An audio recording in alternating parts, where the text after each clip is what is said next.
నేర్పుమయ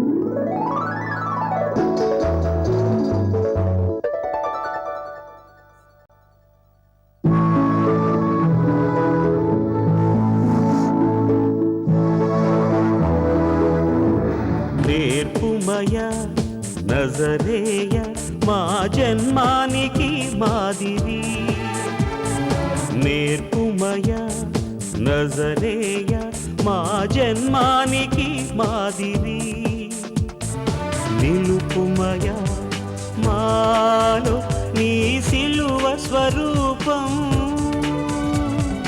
నిలుపుమయ మాలో నీ సిలువ స్వరూపం, నేర్పుమయ నజరేయ మా జన్మానికి మాదిరి.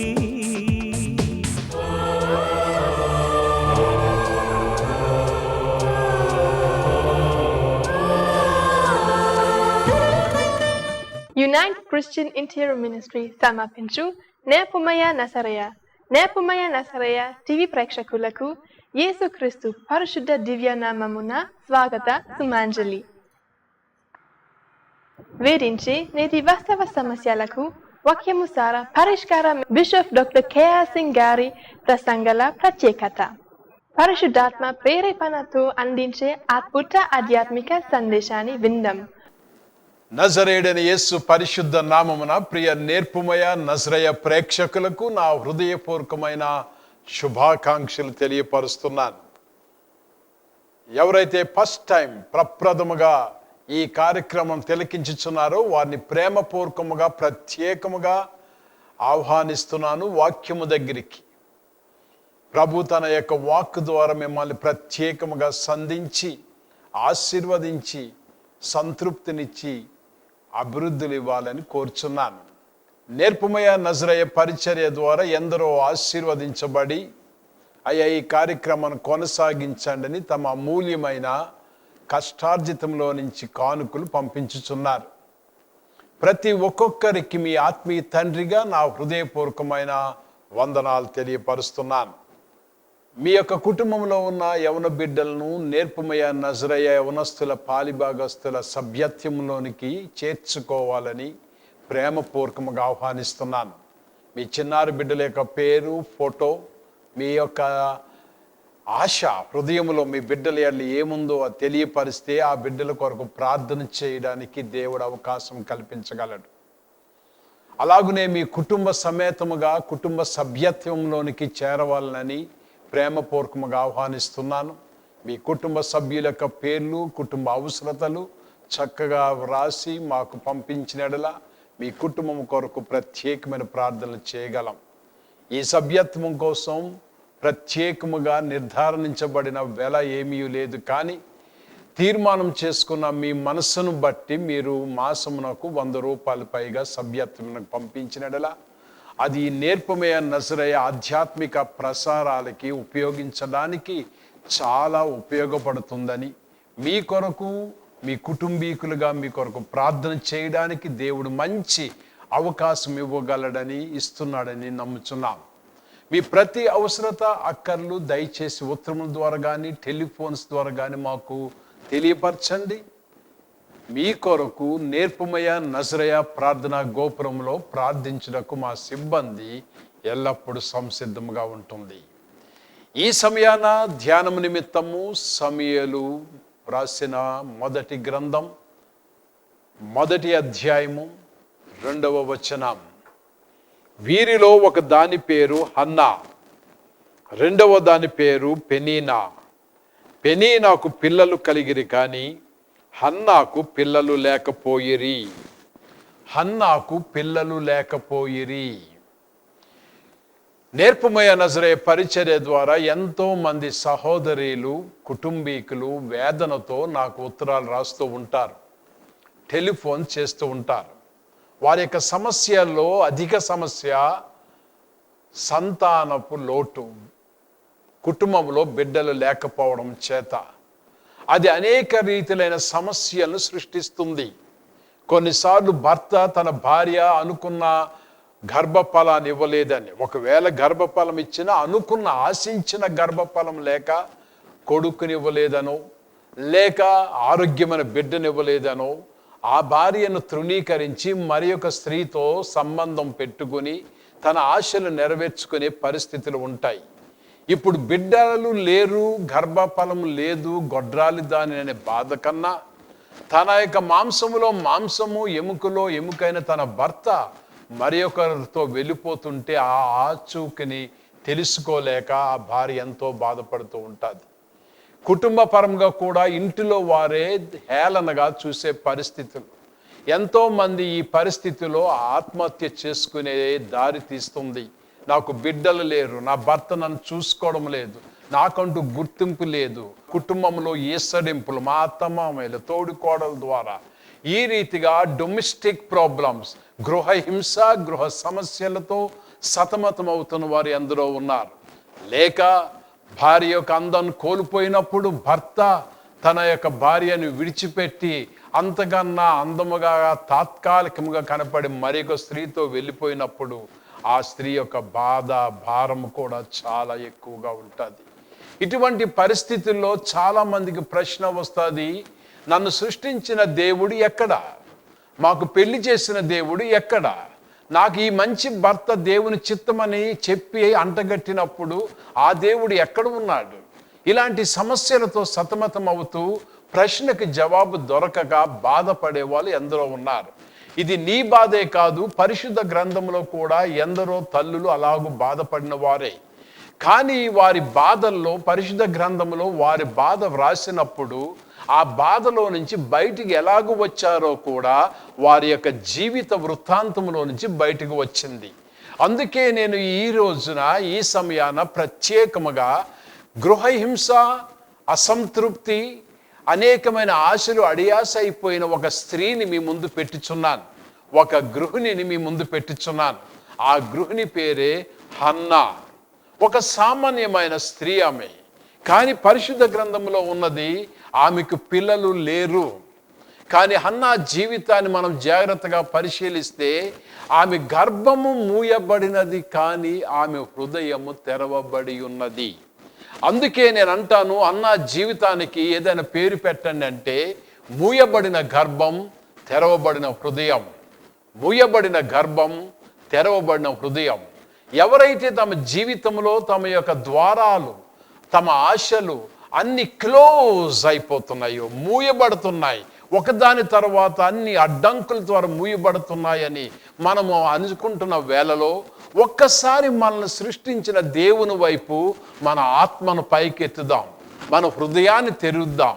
ఎప్పుడైతే మన అడ్డులు, ఆటంకాలు, క్లోజ్డ్ డోర్స్ దగ్గర ఇక ఒక్క అడుగు ముందుకు వేలిన అడ్డంకుల మధ్య మన హృదయాన్ని మనం తెరిస్తే, ఈ మనసులో ఉన్న ఆత్మను దేవుని వైపు సంధిస్తే, దేవుని చిత్తం ఏమిటో నీ ఎడల, నా ఎడల, అమ్మ నీ కుటుంబం ఎడల, ఒక గృహిణిగా, ఒక తల్లిగా, ఒక భార్యగా, ఒక తోడి కోడలుగా నీ ఎడల దేవుడు ఏ ఉద్దేశం కలిగి ఉన్నాడో, ఎటువంటి ప్రణాళికలు, ప్లాన్స్ కలిగి ఉన్నాడో చాలా చక్కగా తెలుస్తుంది. మనుషుల దగ్గరికి వెళ్ళి మూయబడిన ద్వారాల కోసం గొగ్గోలు పెడితే నీకు అర్థం కాదు, అర్థమయ్యేటట్లు చెప్పగలిగే సమర్థులు కూడా మానవులు లేరు. కానీ వాక్యం దగ్గరికి వచ్చినప్పుడు, దేవుని దగ్గరికి వచ్చినప్పుడు, నీ హృదయంలో ఉండే బాధను దేవుని యొద్ద కుమ్మరించినప్పుడు దేవుడు తప్పకుండా నీ హృదయంలో ఉన్న వేదనను చూస్తాడు, నీ హృదయాన్ని, గాయాన్ని చూస్తాడు. ఆ గాయాన్ని మరల కట్టుతాడు. చీల్చిన వాడు ఆయనే, స్వస్థపరచువాడు ఆయనే, గాయం చేయువాడు ఆయనే, గాయాన్ని కట్టువాడు ఆయనే. అందుకే నీ జీవితంలో ఇది దేవుని చిత్తము, ఈ ఇల్లు దేవుని చిత్తం, నా భర్త దేవుని చిత్తం, ఈ ఇవ్వబడిన ఈ కుటుంబం దేవుని చిత్తం, ఈ సంఘం దేవుని చిత్తం అని ముందుకు వెళ్తున్న వేళలో ఒకవేళ నీ హృదయం ఎక్కడైనా గాయపడితే, బాధపడితే దేవుని దగ్గరికి రా. ఆ దేవుడే, ఏ దేవుడికి ఇది నా చిత్తమని నీకు వీళ్ళందరిని అప్పగించాడో ఆ దేవుడే నీ హృదయమునున్న గాయాన్ని కట్టుతాడు. తప్పకుండా నీ హృదయంలో వేదనని తీసివేసి వాదరుస్తాడు. ఈ సమయాన హన్నా జీవితాన్ని మనం చూస్తున్నప్పుడు ఆమె హృదయం గాయపడడానికి చాలా కారణాలు ఉన్నాయి. అనేకమైన కారణాలు తన యొక్క హృదయంలో మూలగడానికి, బాధపడడానికి ఉంది. ఏమిటి ఈ పరిస్థితులన్నీ మనం గమనిస్తే ఒక రీతిగా చెప్పాలంటే హన్నాకి ఎన్నో పరిస్థితులు బాధలు ఉన్నా హన్నాలో ఉన్న ఒక మంచి లక్షణం ఏమిటంటే ఎక్కడా దేవుడు అని ప్రశ్న వేస్తున్న వేళలో దేవుని గుర్తించింది హన్నా.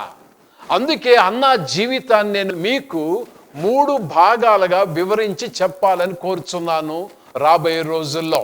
మొట్టమొదటిగా హన్నా జీవితాన్ని మనం పరిశీలిస్తే దేవుని గుర్తించిన హన్నా. రెండవదిగా మనం పరిశీలిస్తే దేవుని గోజాడిన హన్నా. మూడవదిగా మనం పరిశీలిస్తే దేవుని ఘనపరిచిన హన్నా. ఈ 3 కోణంలో మనము హన్నా జీవితాన్ని రాబోయే వారంలో పరిశీలిద్దాం. ఆ పరిశీలించినప్పుడు నువ్వు ఎక్కడ ఏ అధ్యాయం దగ్గర ఆగిపోతుంది నీ జీవితం, ఎక్కడ నువ్వు ఆగిపోయావు, అక్కడ నుంచి మరలా ఆధ్యాత్మికమైన పాఠాన్ని నేర్చుకుని దేవుని దగ్గరికి రావాలని మనస్ఫూర్తిగా కోరుచున్నాను.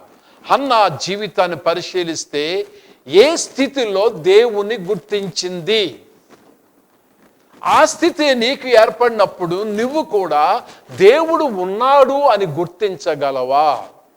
ఈరోజు నా ప్రశ్న, ఈ వాక్యం వింటున్న వేళలో నీకున్న దీన పరిస్థితుల్లో దేవుడు అనేవాడు ఉన్నాడు అని గుర్తించగలవా? దేవుడు ఉన్నాడమ్మా, నీ ఇంటిలో ఉన్నాడు, నీతో ఉన్నాడు, నీ దీనస్థితిలో నీ బాధల్లో ఉన్నాడు. మొట్టమొదటిగా మనము హన్నా యొక్క దీనస్థితిని గమనిస్తే ఆమె గొడ్రాలు, ఆమెకి యెహోవా ఆమెకు సంతతి లేకుండా చేసెను. ఆ రోజులో ఇది చాలా బాధాకరమైంది. ఒకటి, బిడ్డలు లేకపోవడం అనేది శాపగ్రస్తముగా చూసే రోజులవి. రెండవది, కుమారులు లేకపోవడం అనేది ఒక రక్షకుడు, ఒక విమోచకుడు, ఇశ్రాయేలు ప్రజలను నడిపించే నాయకుడు ఈ గర్భంలో నుంచి రాడు అని ఒక ముగింపుకు వచ్చే సమాజం అది. అటువంటి పరిస్థితుల్లో హన్నా యొక్క గర్భంలో నుంచి ఆమెకున్న భర్త ఎల్కానా, ఆమె యొక్క భర్త ద్వారా ఆమెకు ఏ బిడ్డలు కలగలేదు. ఎల్కానా హన్నాను చాలా ప్రేమిస్తున్నాడు. హన్నాకి చాలా ఆధ్యాత్మికమైన సంబంధాలు దగ్గరగా ఉన్నాయి.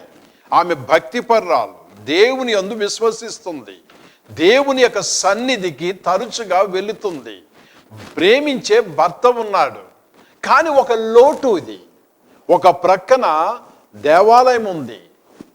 షిలోహు అనే ప్రాంతంలో ఉన్న మందిరానికి ఏటాట వెళ్ళి బలి అర్పిస్తున్నది హన్నా, అనగా దేవుని సన్నిధికి దగ్గరగా ఉంది.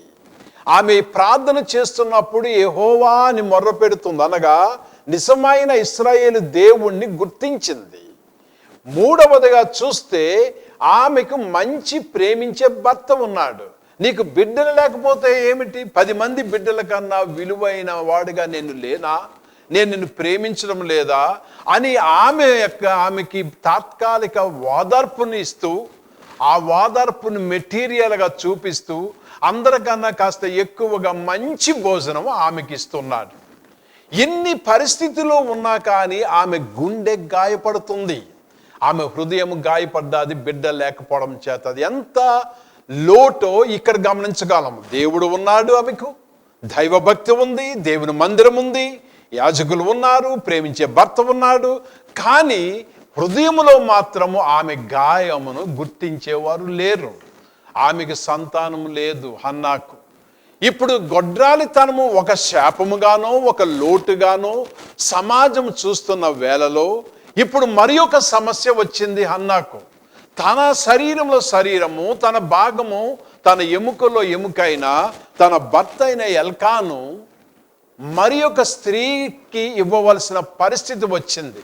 తన మాంసాన్ని పంచుకోవలసిన పరిస్థితి, తన శరీరాన్ని పంచుకోవలసిన దీనస్థితి హన్నాకు వచ్చింది. ఇప్పుడు హన్నా బిడ్డలు లేకపోవడమే కాకుండా ఒక రీతిగా పెనీనా అనే ఒక స్త్రీకి తన భర్తను అప్పగించవలసి వచ్చింది. పంచుకుంటుంది సంసారాన్ని. ఇది ఏ స్త్రీ కూడా తట్టుకోలేదు. నా భర్త నా కోసం ఉండాలని, ఒక రీతిగా పెళ్లి చేసుకోకపోయినా ఒక ప్రియుడిగా ప్రియురాలుగా ఉన్నప్పుడే ఈ యొక్క ఆశ ప్రతివాని హృదయంలో ఉంటుంది. ఆ అమ్మాయి నా కోసమే ఉండాలి, ఆ అబ్బాయి నా కోసమే ఉండాలి. ఒక పెళ్లి కాకముందే ప్రేమలో పడినప్పుడు అంత ఆలోచనలు ఉంటే పెళ్లి చేసుకుని సంసారం చేస్తూ సమాజంలో నా భర్తని చేయి పట్టుకుని వెళుతూ గుడికి వెళుతూ కృతజ్ఞత స్థుతులు పాప పరిహార బలులు అర్పిస్తున్న హన్నా జీవితంలో తన భర్త వీళ్ళందరి ముందు ఇంకొకరిని పంచుకోమని ఇస్తే ఆ హృదయము ఎంత గాయముతో ఉంటాదో ఆలోచించు. కొన్నిసార్లు నీ జీవితంలో కూడా ఇదే పరిస్థితి ఏమో ఓ తల్లి. నీవు కూడా నేటి ఆధునిక మోడర్న్ హన్నాగా బాధపడుతున్నావేమో. కొన్నిసార్లు నీకు తెలిసి ఉండి అడగలేని దీనస్థితి, ఏవండి మీరు ఇంకొకరితో మీ సంతోషాన్ని పంచుకుంటున్నారంట అని విన్నాను అని అడగలేని నిస్సహాయ స్థితిలో ఉన్నావేమో. అందరి ముందు నీ భర్తతో దేవాలయానికి గుడికి వెళ్తున్నావు, కానీ చుట్టుపక్కల వారు అనుకుంటున్నారు ఆమె భర్త ఇంకొకరితో ఆనందిస్తున్నాడని. దీనికి అంతటికీ ఈ ఆధునిక అన్న ఏమి చేయగలదు? గొడ్రాలది కదా, పోనీ కనీసము మరి ఒక స్త్రీ ద్వారా అయినా ఆ వంశానికి వంశోద్ధారకుడిని ఇస్తాదేమో, అందుచేత ఆ దాసి లేక సవతిగా ఇచ్చేసిందేమో. ఈ రీతిగా అనేకమైన హేళనతో కూడిన మాటలు ఉండవచ్చు. ఒక ప్రక్కన గొడ్రాలి సంతతి లేకుండా పోయెను, మరి ఒక ప్రక్కన తన భర్త ఎల్కానా పెనీనాతో జీవితాన్ని పంచుకుంటే కళ్ళతో చూస్తూ మూలుగుతూ ఏమనలేని నిస్సహాయ స్థితి. అమ్మా, నీవు కూడా ఇలాంటి స్థితిలో ఉన్నావా? లేక నీ జీవితంలో నీ కుటుంబంలో ఒక భర్తగా ఒక తండ్రిగా కొన్ని అడ్డులు ఆటంకాల ద్వారా ముందుకు వెళ్ళలేని ఒక నిస్సహాయ స్థితిలో నీవు ఉన్నావేమో. ఎవరికి చెప్పుకోలేక మూలుగుతున్నావేమో, కృంగిపోతున్నావేమో. నీ ద్వారాలు మూయబడ్డాయి. కానీ ఈరోజు నేను చెప్తున్నాను, నీ హృదయాన్ని తెరవమని అడుగుతున్నాను. ఒక సమస్య పరిష్కరించడానికి మన ఇష్టానుసారమైన పరిష్కారాల్లోకి వెళితే ఇంకా సమస్యలు సృష్టించుకుంటాం. ఇప్పుడు ఎల్కానా తన భార్య అయిన హన్నా ద్వారా బిడ్డలు లేకపోవడం చేత ఒక పెనీనాను ఇంటికి తెచ్చాడు, ఒక స్త్రీని. ఇదిగో ఈమె ద్వారా బిడ్డలు కంటాం, నా వంశము మనకి తోడుగా ఉంటుంది. ఈమె కన్నా బిడ్డలే మనకి లైఫ్ ఇన్సూరెన్స్ రేపమ్మా. ఈమె కన్నా బిడ్డలే మనల్ని మోస్తారమ్మా. ఇప్పుడు నువ్వు గొడ్రాలు అయిపోతే నీవు ముసలిదాన్ని అయిపోతావు అన్నా, నేను ముసలివాడిని అయిపోతాను.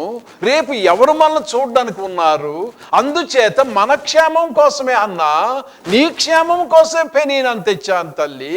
ఆ పెనీనా ద్వారా వచ్చిన బిడ్డలే the future insurance for hour old age.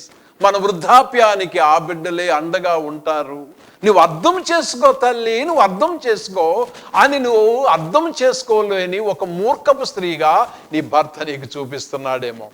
ఒక సమస్య పరిష్కరించడానికి స్వసిద్ధమైన పరిష్కారాలను మనము సృష్టించుకుంటే సమస్యలు ఇంకెన్నో సృష్టించుకుంటాం. ఇప్పుడు హన్నాకి బిడ్డలు లేని పోరనే ఒక బాధ కన్నా పెనీనా ద్వారా హేళన వస్తుంది. విసిగ కలుగునట్లు కోపము కలిగించుచుండెను. పెనీనా సెకండ్ వైఫ్, పెనీనా ఒక సవతి పోరు. ఈ సవతి పోరులో హన్నాకి విసుగు, కోపము, వీటిలో అన్నిటికన్నా బాహ్యమైన పరిష్కారాలు చాలా కనబడుతున్నాయి. ఒక రీతిగా చెప్పాలంటే పెనీనా ద్వారా అప్పుడే ఒక కొడుకు, వండర్ఫుల్. ఈ కొడుకును పట్టుకుని షిలోహోలో ఉన్న దేవుని మందిరాన్ని దగ్గరికి వెళ్ళి బలి అర్పణలు చేస్తున్నారు, స్తుతియాగాలు చేస్తున్నారు. ఒక ప్రక్కన సమాధాన బలియాగం, ఒక ప్రక్కన కృతజ్ఞతా బలియాగం. దేవా, నాకు 2 భార్యలను ఇచ్చావు, హన్నాను మన పెనీనాను.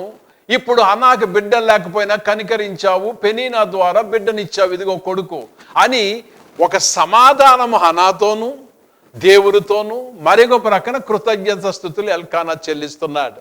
ఇప్పుడు ఆలోచించండి, ఇదే మందిరానికి వెళ్తున్న హన్న ఏమి కృతజ్ఞత స్తుతులు చెల్లించగలదు? సవతి పోరుతో ఉన్న పెనీనా ద్వారా బిడ్డ కలిగితే, ఈమె గొడ్రాలుగా ఉంటే దేవుడికి ఏమి స్తుతులు చెల్లిస్తుంది? అంతేకాకుండా దారంతా నడుచుకుంటూ వస్తున్నప్పుడు ఈ గొడ్రాలు దాన్ని ఎందుకు తీసుకొస్తున్నావు అని పెనీనా అంటే వినబడ్డాదేమో చెవిలో, తప్పదా అని. అంతేకాకుండా భోజనం దగ్గరికి వచ్చినప్పుడు చక్కగా దేవుని మందిరంలోకి వెళ్ళి బలియాగాలు అర్పించి ఒక చక్కని గొర్రె పెట్రోల్ని వధించి అందులో ఉన్న మంచి పదార్థములు వండి తన భార్య అయిన హన్నాకు 2 అంతులు ఎక్కువగా ఇస్తున్నప్పుడు పెనీనా ఎంత మూలుకుందో, ఎంత బాధపడ్డాదో. ఒకవేళ పెనీనా ద్వారా పుట్టిన బిడ్డ హన్నా ఒడిలోకి వెళ్తే, ఆ గొడ్రాలు ఒడిలోకి వెళ్తావు బెట్రా, బుద్ధి లేదా, శాపగ్రస్తుడు అయిపోతావు అని లాగేసుకుందేమో. ఎంత ఈసడింపు, ఎంత విసుగు, ఎంత కోపం. ఈ రోజుల్లో కూడా మన సమాజంలో ఇలాంటి పరిస్థితులు చాలా ఉన్నాయి. గొడ్రాలు అన్న పేరుతో శుభకార్యాలకు తేలేని నిస్సయ స్థితి. గొడ్రాలు అన్న పేరుతో బిడ్డల యొక్క శుభముల కార్యములో ఆమె అక్షంతలు వేయడానికి, వెనుకంజ వేయడానికి కారణమవుతుంది. గొడ్రాలని కారణముతో ముత్తైదువుల మధ్య చక్కగా కూర్చుని నవ్వుకునే పరిస్థితి లేని పరిస్థితి. వీటన్నిటికీ కారణము గొడ్రాలితనము, విసుగు, కోపము. చివరికి ఈ సమాజంలో ఇలా బ్రతకడం కన్నా చావడమే మేలు అనుకునేవారు చాలామంది ఉన్నారు. ఒక ప్రక్కన డొమెస్టిక్ ప్రాబ్లం, ఒక ప్రక్కన భర్త, ఒక ప్రక్కన భార్య పెనీనాతో విసుగు, కోపం. మరి ఒక ప్రక్కన సమాజంలో సమస్యలు, ఎన్నో సమస్యలు. సమాజం కోసం ఎలాగ వ్రాయబడిందంటే ఎవరి ఇష్టమైన సారముగా వారు వెళ్ళుచున్నారు. ఇది సమూయేలు పుట్టక ముందు ఉండే బాధ. సమాజము న్యాయాధిపతులతో ముగించబడినప్పుడు ఇక నాయకుడు లేనన్న వేళలో సమాజం, ఇశ్రాయేలు జనాంగం ఎవరి ఇష్టానుసారంగా వారు వెళ్ళిపోతున్నారు. రెండవ సమస్య, మతపరముగా ఏలి దేనికిని యాజకుడిగా పనిచేయలేకపోతున్నాడు. బైబిల్లో వ్రాయబడుతుంది 3వ అధ్యాయం 1వ వచనం, మొదటి సమయంలో యెహోవా వాక్కు ప్రత్యక్షమగుట అరుదు. Seldom God's word comes out. దేవుని యొక్క మేనిఫెస్టేషన్, ప్రత్యక్షత అరుదైపోయింది. అంటే ప్రజలు అలవాటు పోయింది. ఎంత అరుదైపోయిందంటే ప్రార్థించే తల్లులు కూడా ఎలియాజరు కనపడలేదు ఏలీకి. యాజకుడని ఏలి హన్నా ప్రార్థన చేస్తున్నప్పుడు ఇటువంటి ప్రార్థనలు అతని జీవితంలో వినలేదు. అందుకే అది ప్రార్థన అనుకోలేదు, మత్తునీయురాలై మాట్లాడుతుందని పెడార్థం చేసుకున్నాడంటే ఎంత ఆధ్యాత్మికముగా ఆ మందిరం దిగజారిపోయిందో చూడండి. ఏలి అర్థం చేసుకోలేదంటే ఆ మందిరంలో ప్రార్థించే తల్లే లేదన్నమాట. ఒకసారి ప్రార్థించే తల్లి పుట్టినప్పుడు ఆమెను అంగీకరించలేని నిస్సయ స్థితిలో ఏలి ఉన్నాడు. నీవు మత్తునీరాలివై ఎంతకాలం ఆ మత్తు నీ దగ్గర పెట్టుకుంటావు, దాన్ని ప్రక్కన పెట్టు, దేవుని మందిరంలో ఉన్నావు అని హెచ్చరించే తప్పుడు యాజకుడిగా మారాడు. ఇటువంటి మతపరముగాను, సమాజపరము, కుటుంబపరముగా అన్ని సమస్యల్లో హన్నా ద్వారాలు మూయబడినప్పుడు హృదయం అనే ద్వారాన్ని తెరిచింది. బైబిల్లో ఉంటుంది, హన్నా లేచి దేవుని మందిరమునకు వెళ్ళెను. హన్నా లేచి, హన్నా రేజ్డ్. ఈరోజు ఈ వాక్యం వింటున్న తల్లి, వాక్యం వింటున్న ఏ వ్యక్తి అయినా తమ ద్వారాలు మూయబడినప్పుడు మీ హృదయాన్ని తెరిచి దేవుని వైపు వెళ్ళమని కోరుచున్నాను. దేవుడు ఉన్నాడు. హన్నా గుర్తించింది తన దీన స్థితిలో, కుటుంబ పరిస్థితుల్లో, సామాజిక పరిస్థితుల్లో, విసుగు, కోపం కలిగించే సవతి పోరులో, ఎటువంటి దీన స్థితిలో ఉన్న, మతము ఓడిపోయినా, సొసైటీ అర్థం చేసుకోలేకపోయినా, షీ రైజ్డ్, ఆమె లేచి దేవుని మందిరానికి వెళ్ళింది. ఇప్పుడు నువ్వు దేవుని దగ్గరికి వస్తావా? దేవుడెక్కడా? దేవుడెక్కడా? నిన్ను ఎత్తి పొడుస్తున్నారు, విసిగిస్తున్నారు, కోపం కలిగిస్తున్నారు, నిస్సయ స్థితిలో తీసుకువెళ్ళిపోతున్నారు, బ్రతకడం వ్యర్థమంటున్నారు. వీటన్నిటిలోనూ ప్రక్కన పెట్టి యేసు దగ్గరికి రమ్మని ఆహ్వానిస్తున్నారు. యేసు దేవుడిని అర్థం చేసుకోగలడు, నిన్ను స్వస్థపరచగలడు. అందుకే ఒక్కసారి నీవు ఉన్న స్థలంలో నీ హృదయాన్ని తెరిచి దేవునితో మాట్లాడి, ఇప్పుడు దేవా, ఇది నా పరిస్థితి, నా దీనస్థితి, నా జీవితానికి ఎన్నో ద్వారాలు మూయబడ్డాయి, నీకు వందనాలు, నా హృదయాన్ని తెరుస్తున్నానని చెప్పు. దేవుడు వస్తాడు. ప్రార్థన చేసుకుందాం. పరమ తండ్రి, ఈ ప్రార్థనకున్న ప్రతి ఒక్కొక్కరిని నీ యొక్క చేతిలో పెట్టుచున్నాను. నీవు మా మంచి దేవుడవు. మా జీవితంలో ఎన్ని పరిస్థితులు, ఎన్ని దీనస్థితులు, ఎన్ని అడ్డంకులు, ఆటంకులు ఉన్నా నీవు ఉన్నావని మాకు తెలియపరుస్తున్నావు. అన్న జీవితంలో ఎన్నో సమస్యలు, వ్యక్తిగతముగా గొడ్రాలి, సంసార రీతిగా భర్తను పంచుకునే దీనస్థితి, సాంఘిక పరముగా అర్థం చేసుకోలేని పొరుగువారు, ఇంటిలో సవతిపోరు, మతపరముగా దేవుని వాక్కు ప్రత్యక్షము కాని పరిస్థితి. అయినా కాని ప్రభా నీవు ఉన్నావని హన్నా లేచింది, దేవుని సన్నిధికి వచ్చింది. అందుకే ఈరోజు గుండె బాధతో, హృదయ వేదనతో, గాయపడిన మనసుతో, హేళన చేయబడిన తల్లులుగా, తండ్రులుగా, యవన బిడ్డలుగా ఎవరు ఉన్నారు వారందరినీ నీ దగ్గర తీసుకొని వస్తున్నాను. వారి హృదయం అనే గాయాన్ని నీవు కట్టు, స్వస్థపరచు. ఎవరు ఏ బాధతో హృదయం గాయపడుతుందో ఈ సమయాన్ని ప్రత్యేకముగా బిడ్డలు లేని కుటుంబాల కొరకు ప్రార్థిస్తున్నాను. వారి గొడ్రాలితనం ద్వారా ఎన్ని సమస్యలు ప్రక్కన సైడ్ బై సైడ్ ఎన్ని సమస్యలు వస్తున్నాయో, భర్త అర్థం చేసుకోలేని పరిస్థితి, ఇంటిలో అర్థం చేసుకోలేని పరిస్థితి. ఇప్పుడే ఆ మూయబడిన గర్భమును తెరవమని అడుగుచున్నాను. యెహోవా ఆమె గర్భమును తెరచెను అనే మాట ఇప్పుడు నెరవేర్చుము. ద్వేషింపబడుచున్న ప్రతి గొడ్రాలి తల్లి హృదయాన్ని ఆమె గర్భమును తెరవమని అడుగుచున్నాను. వచ్చే ఏడాదికి చేతిలో బిడ్డతో దేవుని మందిరములో గంతులు వేసే తల్లిగా, కుటుంబముగా చేయమని అడుగుచున్నాము. ఆర్థిక ఇబ్బందులతో, అప్పులు బాధలతో కృంగిపోతున్న హన్నా లాంటి జీవితాలు ఎన్నో ఉన్నాయి. వారిని లేవనెత్తము. అప్పులు, వడ్డీల సమస్యల్లోంచి బయటికి తోడుకురా. సమృద్ధి, సంతృప్తి ఇమ్మని అడుగుచున్నాము. మా దేశాన్ని భద్రపరచుము. మా దేశ ప్రధానమంత్రి గారు మొదలుకొని ముఖ్యమంత్రులు, మంత్రులు ప్రభా నీ సన్నిధిలో, నీ క్షేమకరమైన హస్తములో మా దేశాన్ని పరిపాలించే నాయకులుగా చేయము. ఉగ్రవాదముతో ప్రభా వణికిపోతున్న మా దేశం, ఎప్పుడు ఏ మూలా నుంచి ఏ కీడు వస్తాదో అని భయపడుతున్న ఈ రోజుల్లో మా యొక్క పోలీస్ అధికారులకు ప్రభా, మిలిటరీకి నీ జ్ఞానం ఇచ్చి వాళ్ళని భద్రపరిచి సమాజానికి కవచము వలె చేయమని అడుగుచున్నా. ఏ హాని ఏ ఎయిర్పోర్ట్స్లోనూ, ఏ బస్ స్టాండ్లోనూ ప్రజలు ఉండే చోట కలగకుండా భద్రపరచుము. దేశ సరిహద్దులో ఉన్న మా సైన్యాన్ని భద్రపరచుము. దూరాన ఉన్న వారి కుటుంబాలకి, వారి యొక్క టెంట్స్ నుంచి, మంచి గుడారాల నుంచి మంచి వార్తలు వాళ్ళ గృహాలకు అందేటట్టు సహాయం చేయము ప్రభా. ఈ ప్రార్థనలో కూడిన వారు ఈ వారం ఎవరైతే క్రొత్త పనులు తలపెట్టుచున్నారో ఆ పనులన్నీ సఫలమయ్యేటట్లు వారు లేచి నీ సన్నిధికి వచ్చేటట్లు సహాయం చేయమని యేసు పరిశుద్ధ నామమున వేడుకొనుచున్నాము తండ్రి, ఆమేన్. మన పరమ తండ్రి అయిన దేవుని యొక్క ప్రేమయు, ప్రభు అయిన యేసు క్రీస్తు వారి యొక్క కృపయు, పరిశుద్ధాత్మ దేవుని యొక్క అన్యోన్య సహవాసం మనకును, ఆయన ప్రేమించిన బిడ్డలకును, మరి ముఖ్యముగా ఈ ప్రార్థనలో కూడిన ప్రతి ఒక్కొక్కరికి సదా తోడై ఉండును గాక. ఆమేన్. వచ్చే వారం దేవుని గుర్తించిన హన్నా దేవుని ఎలా గోజాడిందో తెలుసుకుందాం. మరలా కలుసుకుందాం.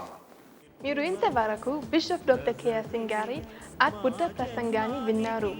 మీరు మీ ప్రతి అవసరతలకు, మీ సందేహాలకు మాకు వ్రాయండి. నేర్పుమయ నసరేయ ఆధ్యాత్మిక కార్యక్రమాన్ని చూడండి. దైవ దీవెనలు పొందండి. Praise the Lord. మా address bishop doctor KR Singh, UCIM, నేర్పుమయ నసరేయ, కొత్త Paradesipalem, Visakhapatnam 531163, Andhra Pradesh, India. Our phone number 089127395583. Our cell number 9440131297. Praise the Lord.